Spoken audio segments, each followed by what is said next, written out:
Bonjour amis téléspectateurs de la VFtv ñu ngi leen di nuyu bu baax a baax di leen ziar ku ci nekk dañ lay fekk sa kër di la jox sunu loxo di la wax ne leen seen nuyoo ngi noonu vous êtes fidèle à la VFtv moo tax à chaque fois dañuy démarrer suñuy émission ak yéen waaye nag dañu nekk ci jamonoy politique ñuy nekk ci campagne législative yi nga xamante ne ni incha allahu rabi le 31 juillet mooy doon jour bi nga xamante ne ni nag foofu la lépp di leeree waaye nag ci biir loolu à chaque fois dañ leen di indil ay invités yu nga xamante ne ni ñoom ñooy ñëw teewal fii seeni ñooñ waxtaan ak ñun ci lépp lu nga xamante ne ni moom mooy ci préparatifs yi ci seen manière de faire wala sax ci gàttal stratégie yi nga xamante ne moom la ñuy doxalee ak yan vision la ñu am pour ëllëg bu ñu gañee ak tamit daal lépp lu nga xam ne rek lamboo na ak seen coalition dañ lañ koy laaj waaye tey nag dañ fi teew ak monsieur Ahmed Dieng nag yaakaar naa ne képp ku dëkk Diourbel dootuñ la ko présenté ti waaye li ma tàmm rek di wax ci samay émission dama naan toujours tungu ne du teew ñuy nataal dama koy bàyyi mu nuyoog yéen ami téléspectateur di leen fàttali nag ne leen maa ngi pelloo ak sama doomu ndey sama collègue sama lépp soxna Ndeye Yacine mu sell mi moom tamit ci kanam tuuti dina ñëw ak yéen ci lépp lu nga xamante ne nii rek ay question la moom nag question day tàmm di sàpp moo tax man tey sama question dama koy zirik xanaa ma wax soxna Ndeye Yacine mu nuyoo rek ñu daal di jox sunu invité mu daal di fas yéene moom tamit nuyu téléspectateurs yi soxna Ndeye Yacine. Merci beaucoup ma très chère, merci amis fidèles auditeurs, fidèles téléspectateurs de la VFtv. Encore une fois, ravi de vous retrouver dans ce 3e numéro de 45 minutes pour convaincre. Comme tey ni ko sama naataango waxee rek ñu jano ak ki nga xamante ne ni kenn dootu ko présenté ci diwaanu Diourbel waaye it ñu ràññee ko lool ci biir Benno Bokk Yaakaar di monsieur Ahmed Dieng. Sans plus tarder rek ñu dem ci question yi nday xaar. léegi nag damay bàyyi monsieur Ahmed Dieng mu daal di nuyu ak yéen daal di présenté wu après nag ñu daal di jàll dans le fond de l'émission incha allah salaamaaleykum monsieur Dieng.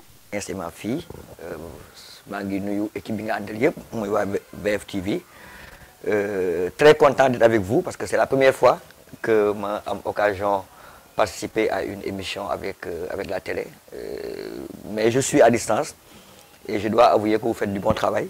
Et pour loolu vous êtes une fierté pour Diourbel et ci loolu on doit quand même vous remercier vous encourager parce que tàmbali dara yomb na mais mu continuer moo jafe et jusqu'à présent vous faites l'effort de continuer avec une équipe de jeunes techniciens à qui nous rendons un vibrant hommage. Alors tey je suis là au nom de la coalition Benno Bokk Yaakaar pour nuyonteeg mbokk yi saafonteeg ñoom mais également waxtaan ci campagne bi qui tire à sa fin campagne moom daanaka jeex na donc aujourd'hui à minuit on arrête la campagne.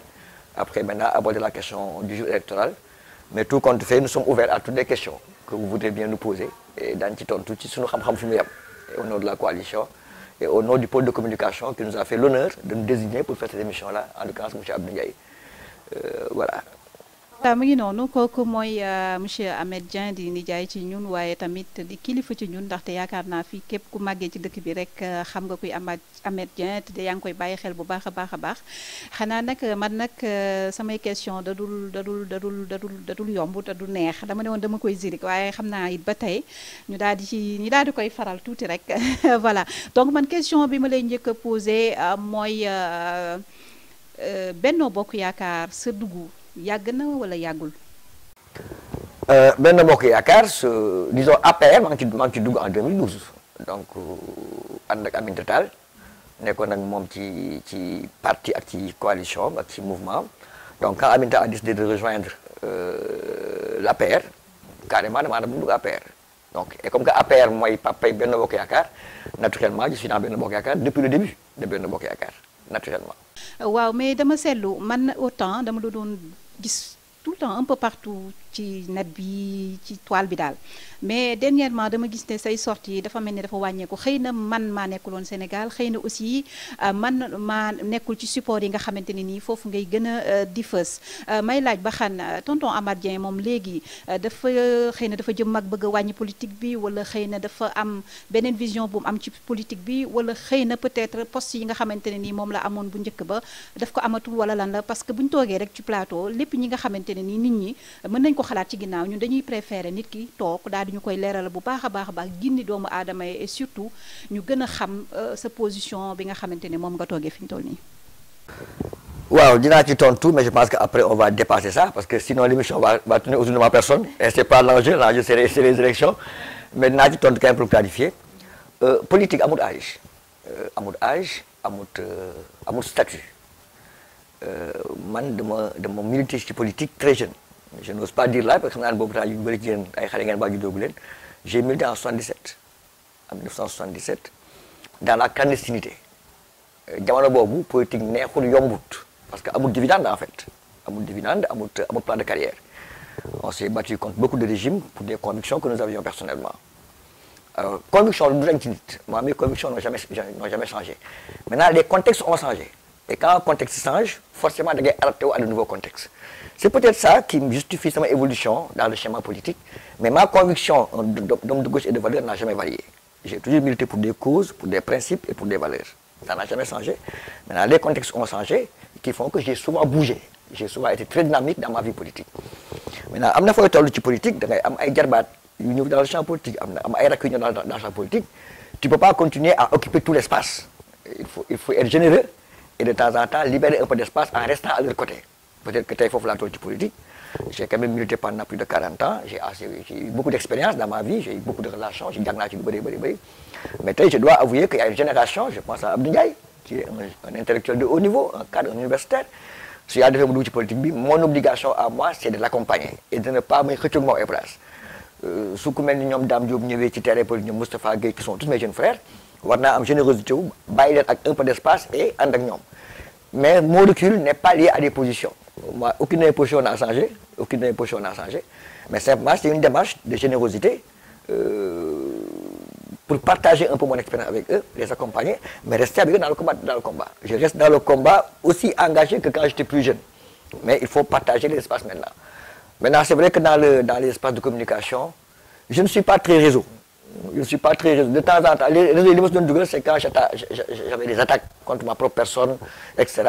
Je rétablissais la vérité. Donc, en tout cas, pour nous, mais je ne suis pas trop réseau, je ne communique pas trop en réseau. Je suis plutôt dans les instances, voilà.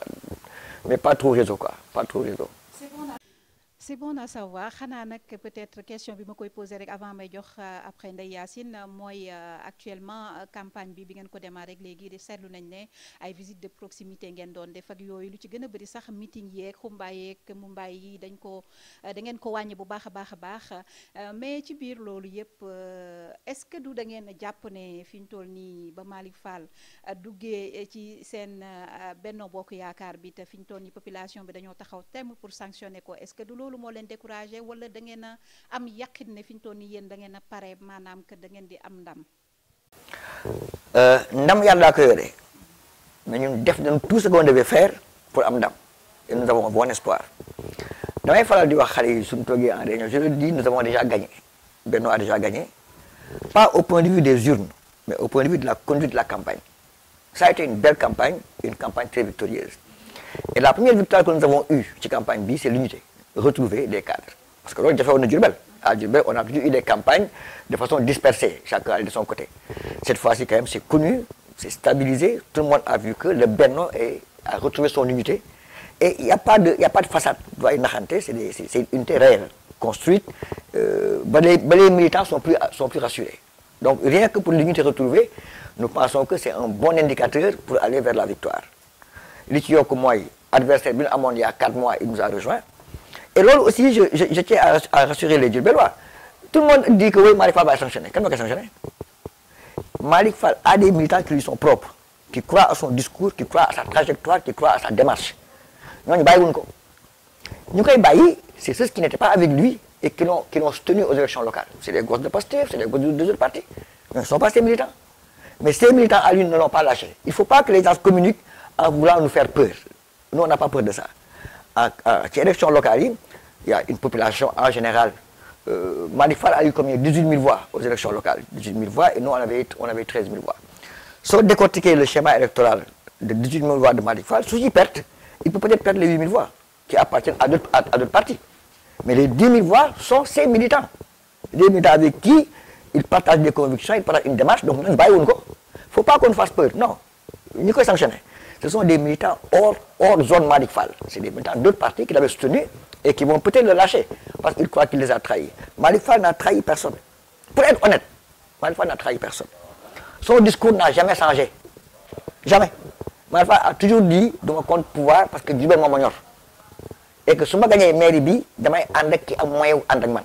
Dimbali ma ci Diourbel. C'est ça qu'il a fait. Donc, ce qu'on a fait l'ENN, après def l'ENN, mais ce qu'il avait dit, c'est ça qu'il est en train de faire. Donc, il faut quand même que Nini dire cette appréciation non, comme des vérités absolues, ce n'est pas des vérités absolues. Maintenant, c'est vrai qu'il y a quelques gosses qui étaient avec lui en local, qui ne sont pas de son mouvement, qui vont être dit, oui, traître là, nangam, mais ça, c'est leur imagination. C'est eux qui voulaient qu'ils nous trahissent. Mais Malick Fall est resté logique dans sa démarche. Il voulait la mairie, oui, Moudakalo, la mairie, mais il est revenu vers nous parce qu'il pense que c'est avec nous qu'il peut réaliser ce qu'il cherche faire pour Diourbel. Encore que, il est député au nom de Benno Bokk Yakaar, il veut conquérir son siège au nom du même parti. Donc je ne vois pas où est le problème. Maintenant, la communication étant ce qu'elle est, chacun essaie d'imposer son point de vue comme une vérité absolue, mais bon, je crois que ça ne passera pas. Les populations ne sont pas dupes. Monsieur Dieng, tout à l'heure, Nenga, Malick Fall, il a toujours été logique.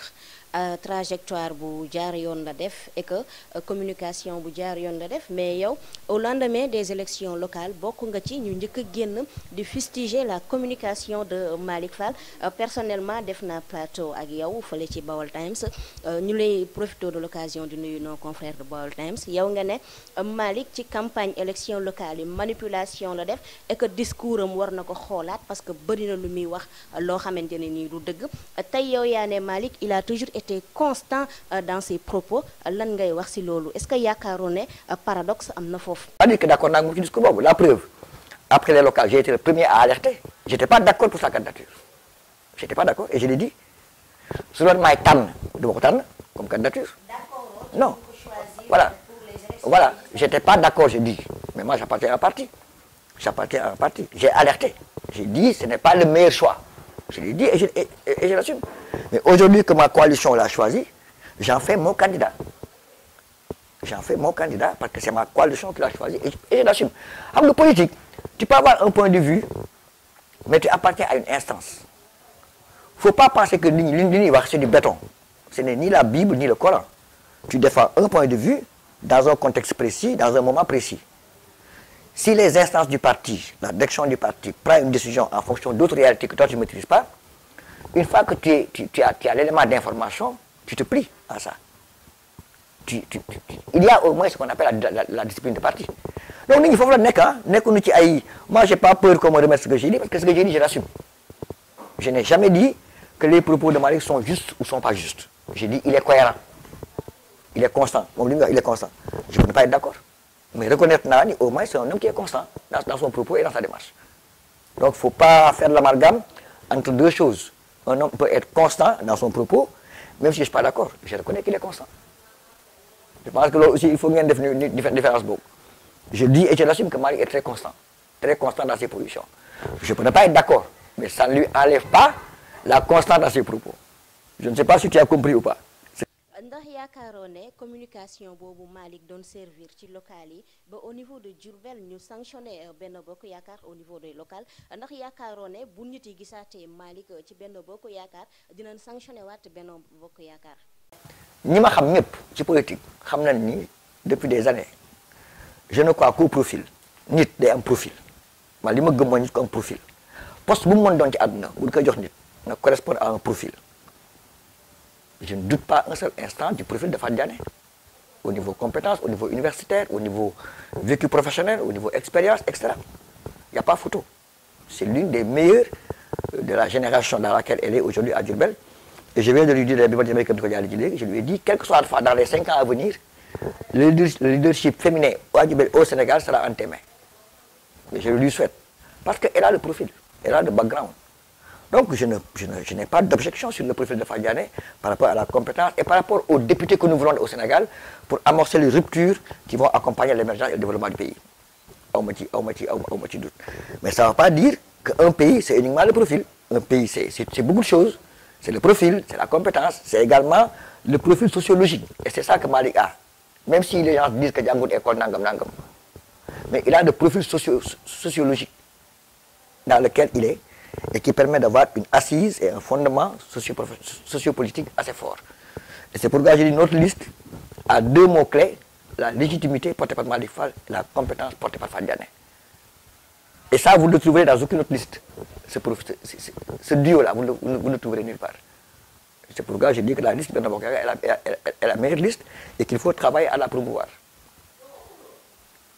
D'accord, dégg nañ bu baax tontu yi am na solo bu baax a baax mais man damay ñëwaat ba tey ci législative yi nga xamante ni daanaka gannaaw suba la est-ce que yéen ci seen xalaat bu gàtt yaakaar ngeen ne li ngeen waroon a def yépp def ngeen ko et que am ngeen ci vraiment yéen ci am yaakaar bu positif par rapport aux législatives maanaam que di ngeen jël ndam yi ou pas wala jàpp ngeen ne campagne bi mu waroon déroulé woo am na ci côté yu bari yi nga xamante ni am na pas.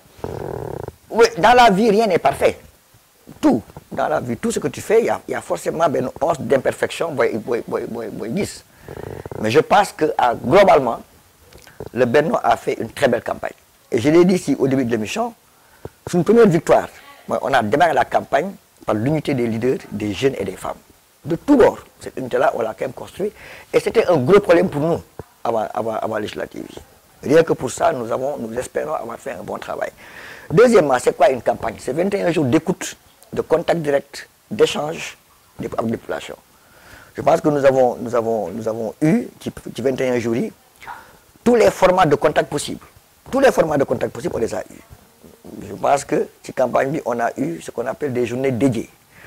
Les journées dédiées ont consisté à aller voir, à rencontrer les structures socio-professionnelles dans leurs entités respectives.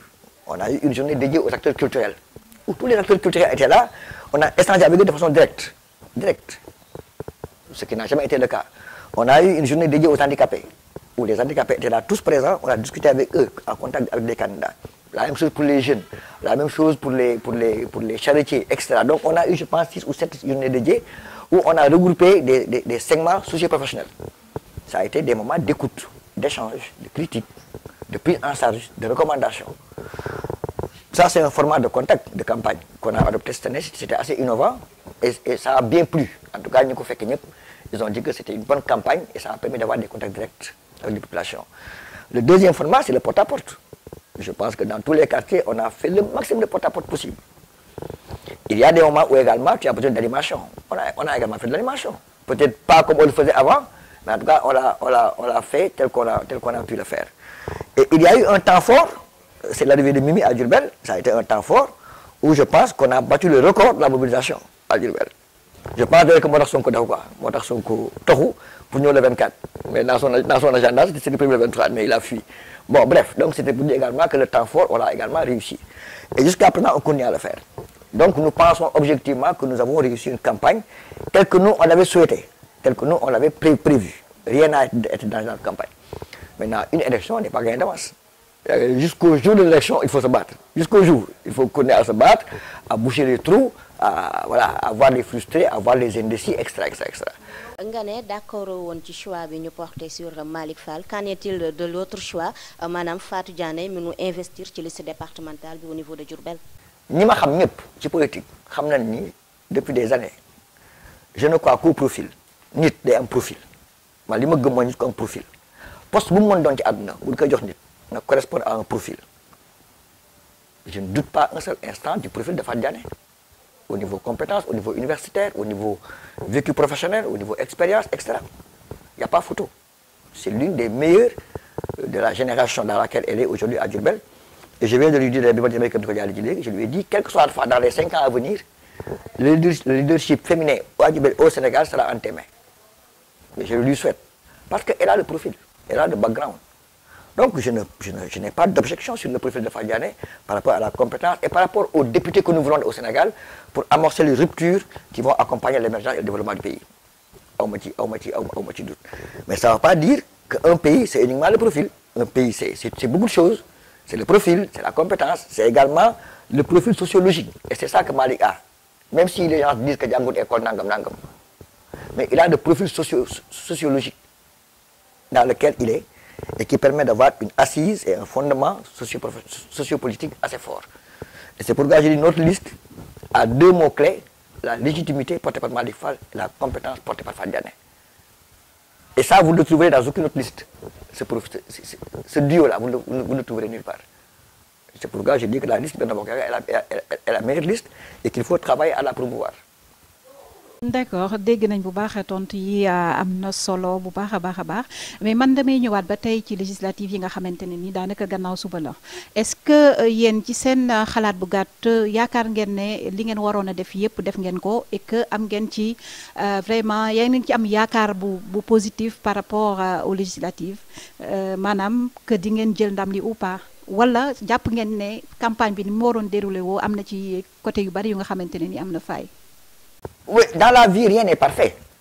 Tout, dans la vie, tout ce que tu fais, il y a forcément une once d'imperfection. Mais je pense que globalement, le Benno a fait une très belle campagne. Et je l'ai dit ici au début de l'émission, c'est une première victoire. On a démarré la campagne par l'unité des leaders, des jeunes et des femmes. De tout bord, cette unité-là, on l'a quand même construite. Et c'était un gros problème pour nous avant législative. Rien que pour ça, nous espérons avoir fait un bon travail. Deuxièmement, c'est quoi une campagne? C'est 21 jours d'écoute, de contact direct, d'échange avec la population. Je pense que nous avons eu, qui 21 jours, tous les formats de contact possibles. Tous les formats de contact possibles, on les a eus. Je pense que cette campagne, on a eu ce qu'on appelle des journées dédiées. Les journées dédiées ont consisté à aller voir, à rencontrer les structures socio-professionnelles dans leurs entités respectives. On a eu une journée dédiée aux acteurs culturels, où tous les acteurs culturels étaient là, on a échangé avec eux de façon directe, ce qui n'a jamais été le cas. On a eu une journée dédiée aux handicapés, où les handicapés étaient là tous présents, on a discuté avec eux, en contact avec les candidats. La même chose pour les jeunes, la même chose pour les charretiers, etc. Donc on a eu, je pense, 6 ou 7 journées dédiées, où on a regroupé des segments socio-professionnels. Ça a été des moments d'écoute, d'échange, de critique, de prise en charge, de recommandations. Ça, c'est un format de contact, de campagne qu'on a adopté cette année. C'était assez innovant et ça a bien plu. En tout cas, ils ont dit que c'était une bonne campagne et ça a permis d'avoir des contacts directs avec les populations. Le deuxième format, c'est le porte-à-porte. Je pense que dans tous les quartiers, on a fait le maximum de porte-à-porte possible. Il y a des moments où également tu as besoin d'animation. On a également fait de l'animation. Peut-être pas comme on le faisait avant, mais en tout cas, on l'a fait tel qu'on a pu le faire. Et il y a eu un temps fort, c'est l'arrivée de Mimi à Diourbel, ça a été un temps fort, où je pense qu'on a battu le record de la mobilisation à Diourbel. Je pense que Motax Sonko Daouka, Motax Sonko Tohou, pour nous le 24. Mais dans son agenda, c'était le premier le 23, mais il a fui. Bon, bref, donc c'était pour dire également que le temps fort, on l'a également réussi. Et jusqu'à présent, on continue à le faire. Donc nous pensons objectivement que nous avons réussi une campagne telle que nous, on l'avait souhaité, telle que nous, on l'avait prévu. Rien n'a été dans la campagne. Maintenant, une élection n'est pas gagnée d'avance.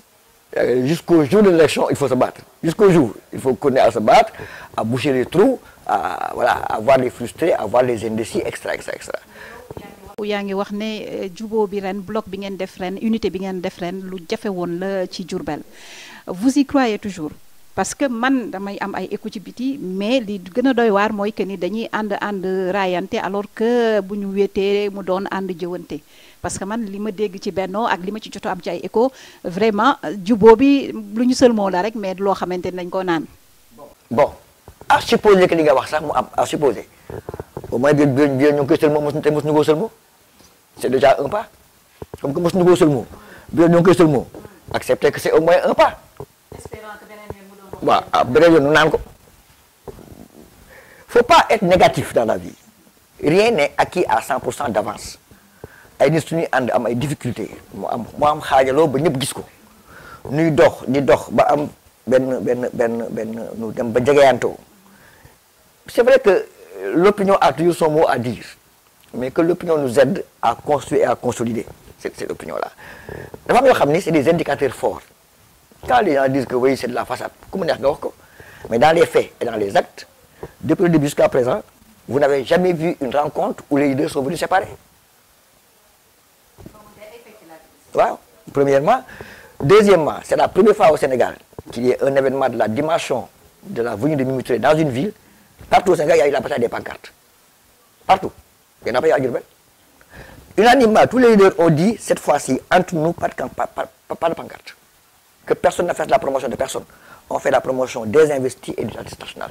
Mais ça, c'est un acte fort. Que les gens doivent reconnaître quand même.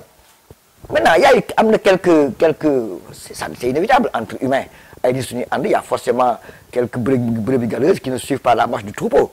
Bon, on en prend acte et on essaie de le gérer. Mais si nous avons une seule mot, entre nous,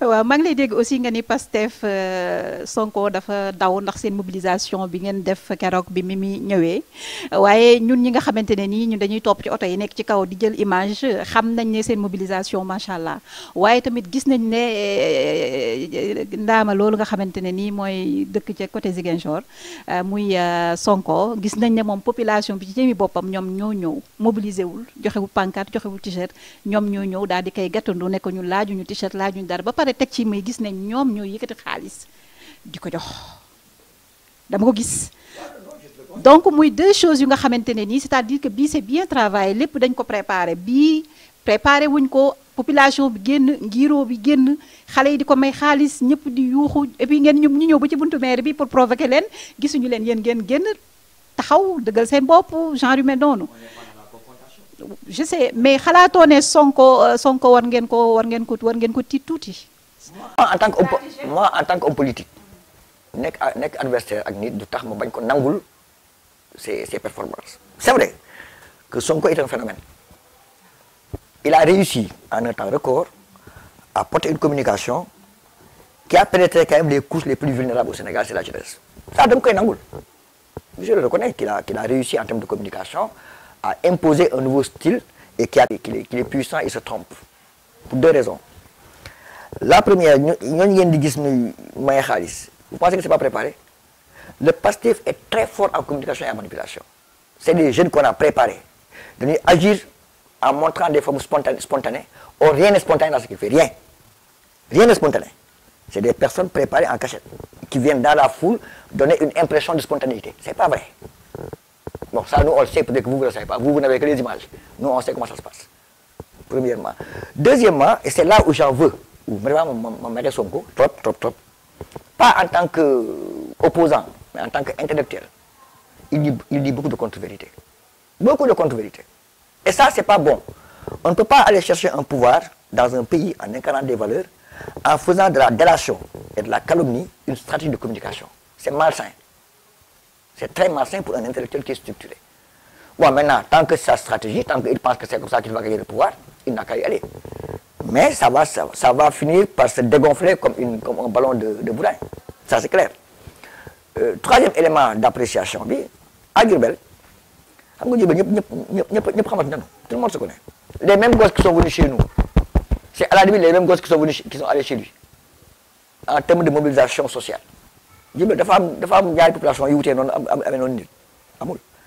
Mais à l'évaluation, quand tu évalues la caravane de Sonko qui est passée à Diourbel, à l'évaluation en termes de mobilisation, une mobilisation mobile est différente d'une mobilisation statique.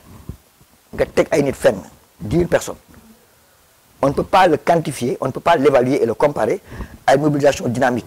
C'est-à-dire que tu as des gens qui faut y aller pour le bois de main. Tu as des gens qui nous sommes beaucoup de nous avons le 2 nous connaissons, nous avons donc, tu as ramassé des au fur et à mesure. Il y a la curiosité, il y a l'ambiance, il y a le divertissement, etc. C'est différent d'une mobilisation militante. Donc, bon, maintenant, ce que je dis, c'est de la communication pure. Hein? Je sais ce que ça veut dire. Je sais ce que ça veut dire. Mais, comparer la mobilisation de Sonko à celle de Ben Bokakar, c'est nous faire insulte. Ça n'a rien à voir. Et Sonko sait, Sonko était très renseigné. Il sait qu'à Diourbel samedi, si nous avons le même moment à bien finir que nous, c'est un rouleau compresseur qui va le broyer. Et ça, il le savait. Maintenant, on est en campagne électorale. Quand quelqu'un dit non, on a un petit parce qu'il faut que je respecte son rendez-vous à Bambey, c'est des contre-vérités. En campagne, personne ne respecte son agenda à 100%. Personne ne peut respecter. Donc, rester à Diourbel pendant 30 minutes qu'on est Bambey, ça ne devrait pas empêcher d'affronter la compétition. Surtout que lui, il va débat avec Mimi. Quelqu'un qui a peur d'affronter sur le terrain un leader, n'a pas de la volonté en débat. Il faut quand même qu'on arrête de tromper les populations. man daal xam naa ne émission face à la rédaction doyuma ci pello bi ñu war a pello parce que dama xaw a rus tuuti sax moo tax yenn question yu bari yenn question yu bari dama ko tëb mais foog nga may ma beneen janoo boo xam ne man ak yow lay doon bu boobaa ma takk sama kii yi quoi parce que xam naa da ngaa préparé wu soog a ñëw ñu mën a dugg fu xóota xóot ah wala déet tey moom dafa mel ni dañ maa yeew quoi. Merci beaucoup chers téléspectateurs merci beaucoup Ndeye Ndack merci monsieur Ahmed Dieng bi nga xam ne moom lañ dalaloon tey ci émission bi nga xam ne moo di 45 minutes pour convaincre ñu leen di jox rendez-vous ci beneen numéro ak beneen invité merci. voilà ñu ngi lay jaajëfal ñun tamit di jox rek xanaa suñu invité mu wax le dernier mot bu fekkee aussi am na benn message bu mu bëgg a lancer mu jàllale ko ci su ko defee ñu daal di koy jox dig daje ba beneen yoon tonton. Merci Ndeye Khar, merci la grande Yacine, merci à toute l'équipe. En tout cas, ça a été un honneur. Ça a été un honneur pour moi de participer à une émission avec vous. J'ai vu que vous étiez bien préparé à ça. Mais bon, xëy na yoon yemul ci benn daanu am beneen détail bu gën a yaatu. Comme j'ai dit au départ, je voudrais quand même féliciter la télévision pour le travail qu'il fait et peut-être lancer un appel aux citoyens en général, à nos militants en particulier, que élection benn jour la et na ko nit ñi def ci jàmm quels que soient les enjeux na ko nit ñi def ci jàmm te bañ a topp les oiseaux de mauvais augure ou bien les rabat-joie. Parce que quand j'entends déjà certaines personnes dire que oui, dañuy sàcc en politique, quand quelqu'un sait qu'il va perdre, moom mooy am message boobu. Celui qui sait qu'il va perdre déjà, moom mooy porter message oui, on prépare une fraude. Mais vous savez qu'au Sénégal, il n'est plus possible de voler des élections. Ce n'est plus possible, nulle part au Sénégal. Donc quand quelqu'un porte ce message-là, bon, il est dans la diversion. Mais il prépare plutôt sa propre défaite. Et c'est malheureux pour nos concurrents, pour ceux avec qui on va compétir. Ils disent oui, ils vont voler les élections. Je les rassure que le Sénégal a cette élection. Maintenant, il faut qu'ils arrêtent de verser dans cette communication pernicieuse-là. Ça ne rapporte rien à la démocratie, ça ne rapporte rien au pays, et ça ne rapporte rien à ceux qui le disent en fait, sur le plan de la carrière politique. Le deuxième élément que je voudrais lancer comme message au Diourbellois, c'est de ne pas se tromper. De ne pas se tromper parce que images, c'est des images qui faussent le jeu. D'abord au niveau national, 90% des jeunes pensent que c'est Sonko qui va être député. Sonko n'est même pas candidat. C'est-à-dire, dans cette affaire-là, Sonko est supporter. Il n'est même pas joueur. Il n'est ni joueur, ni remplaçant de joueur, ni même élément de la main courante. Voilà mi ngi noonu kooku mooy tonton Ahmed Dieng bu Benno Bokk Yaakaar Fallou xanaa dama lay wax rek ne la nga wërali ma livre boobu di la solution comme yow pro Sonko nga xam naa du ñàkk di nga ci génne solution yow voilà ci noonu nag laay daal di jeexale émission bu neex bi di am benn buuñaa boo xam ne maa ngi leen koy réserver avant fin de l'émission may du ma mën a jàll ci loolu te remercier wu ma l'équipe technique bi nga xamante ne nii comme toujours fidèle nangoo liggéey bëgg li ñuy def des passionnés de la VFtv des passionnés de médias di ci jiital Cheikh Fall si Moussa Pro Fallou jàmbaar ngeen macha allah di jaajëfal bu baax a baax Mouhamed Kane waaye nag soxna Ndeye Yacine kenn du dem mu des lépp nag Mansour Seck borom 45 minutes pour convaincre tey ñi ngi lay wax ne manqué nga ñu waaye comme da nga xaw a tawat di ñaan yàlla suñu borom fëgg sa bopp rek nga daal di jóg ak jàmm ak salaam. di wax ñu dem xooli page publicité rek daal di ñëwaat pour benn buuñaa bu ndaw boo xamante ne nii tey spécialement dañ ko def ci émission 45 minutes pour convaincre à tout à l'heure. Amis téléspectateurs waxoon naa leen tey émission bi dafa spécial parce que nag tàmm ñu di def buuñaa mais tey moom dañuy def buuñaa parce que nag tonton Ahmed wax na lépp waaye nag sunu mbokk sunu cousin sunu lépp du fi toog ba pare te duñ ko jox kàddu moom tamit nga xam naa ne moom it mi ngi raak ci biti ngir Benno Bokk Yaakaar te du ñàkk dina am lu mu ci war a sànni Abdou salaamaaleykum. waaleykum salaam Ndeye Khar ñu ngi lay remercier bu baax di remercier équipe bi nga àndal di remercier monsieur Dieng si pertinence discours bi nga xamante ne moom la fi tenir parce que vraiment il a été à la hauteur li nga xamante ne pôle communication bi choisir nañ ko remplir na ko bu baax a baax donc man en tant que coordonnateur pôle communication départemental maa ngi koy remercier di ñaax tamit waa Diourbel bu baax a baax parce que élection yi ñu jëm élection yu bëri enjeu la ndax opposition bi dafa am ay wax yoo xam ne moom la ñuy wax chaque jour muy waxi góor jigéen te nit ñi war nañoo xam ne depuis 2016 bi ñuy def référendum bi gars yi wax nañ waxi góor jigéen loolu référendum bi passé na te gisuñu fi ku fi daganal góor jigéen élection locale yi passé gis nañ gars yi di fi wax waxi góor jigéen te gisuñu ko fi daganal élection yi tamit ñu ngi waxaat waxi góor jigéen te ma leen di rappeler ne article 319 du code pénal dafa interdire mbir góor jigéen li mu wax sax romb na góor jigéen acte contre nature lay wax acte contre nature mooy lépp lu nit di def te xel mu sell nangu ko mooy ñaari góor ñuy sëy loolu xel mu sell nangu ko ñaari jigéen ñuy sëy xel mu sell nangu ko nit kuy sëy ak mala xel mu sell nangu ko nit kuy sëy ak ku am néew xel mu sell nangu ko te képp ku ko def nañ la tëj benn at ba juróomi at kon sanction am na fi ñii dañuy wax dañ ko war a criminaliser le président Macky Sall kilifa gu nekk ñëw na taxaw ci réew mi ne nañ daganal góor jigéen mu ne tant que maa ngi nekk président Sénégal góor jigéen kenn du ko fi daganal may wax ne Sénégal waxuma président Macky Sall waaye benn président ñemewu fee daganal góor jigéen ndax ñun ay jullit lañ àndu ñoo président Macky Sall ndax lu ko neex buur fi dina doon def loo xam ne naka sudu noonu la ñu xëy teg ko fële ndax suñu diine moo ñu ëppal solo kon ñëpp nañ xam ne mbiri góor jigéen yi ñuy wax loolu wax la yoo xam ne du wax ju tege fenn beneen bi mi ñuy wax ay dund gi dafa cher waaw dëgg la mais lu tax dund gi cher président Macky Sall ñëw na fi 2012 ba 2019 benn prix yokkuwul mais entre temps lan moo xew ci réew mi Covid 19 ñëw na dal ci àdduna bi yépp ku nekk di tale sa bopp ñu jógewaat ci loolu guerre Ukraine ak Russie ñëwati te ñu xam ne àdduna bi li ñuy dundee lu ci gën a bëri Russie lay jógee ak Ukraine te ñu xam ne Sénégal fii li ñuy dundee lu ci gën a bëri dañ koy jéggaani jële ko ci àll bi loolu moo tax dund gi cher te président Macky Sall bu nekkutoon moom bu nekkoon beneen président moo fi nekk mbir yi dina gën a métti loolu moo tax mu comprendre ko jël na 43 milliards subventionné prix yi ndax mënoon naa gën a cher gis nga fi ne nii essence ak gasoil xam na ne ñi am doole essence la ñuy utiliser moo tax essence dañ koy yokk mais gasoil comme xam na ne ñi gën a néew doole ñoo ko utiliser daa jël loxoom teg si le président Macky Sall jël na 43 milliards def ko envoyé ko nit ñi 80 000 pour appuyer leen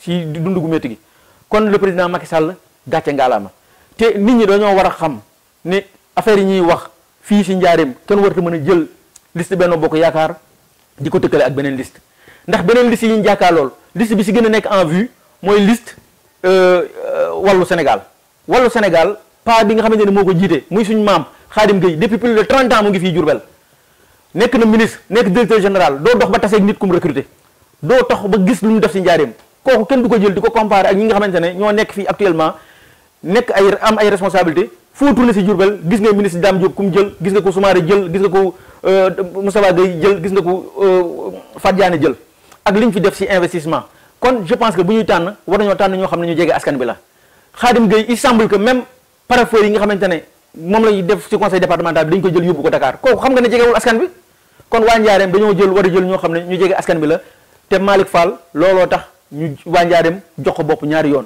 te assemblée bay passé législature bay passé am na fa taxawaay bu am solo ñu xamaat ne encore le maire Malick Fall wax na ko waxaat ko doyen Ahmed wax na ko sànq le maire Malick Fall li ko andi Benno Bokk Yaakaar ndax xam na ne fii si Njaareem amuñu benn ressource bu tax ñu mën a demal suñu bopp ndax Diourbel ñaari ressource lañu am muy marché bi ak garage bi te loolu li ñu si mën a jël mutu sax 500 millions par année te 400 millions yi day dem si fonctionnement kon lu mu mën a def ak budget boobu kon il est obligé de travailler avec l'État ñu xam ne le maire Malick Fall li ko andi Benno Bokk Yaakaar mooy bëgg a yokkute Njaareem ndax li mu def ngor doo nga ko mën def ay élection gagné ñi nga jàkkaarloo woon yenu su coupe ñëw na leen kaa leen ñu ànd bokk victoire bi kaa leen ñu ànd pour liggéeyal Njaareem loolu ab gor doo nga ko mën kon maa ngi félicité le maire Malick Fall di ñaanal waa Benno Bokk Yaakaar le 31 juillet population bi ñëpp xam ne voter la liste Benno Bokk Yaakaar c'est faire le meilleur choix ñu xam ko bu baax a baax élection yi du élection Macky Sall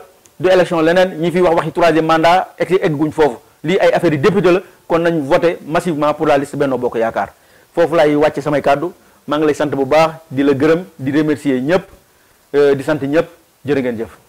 di daje ci beneen émission 45 minutes pour convaincre avec la rédaction de la VFtv. À très bientôt.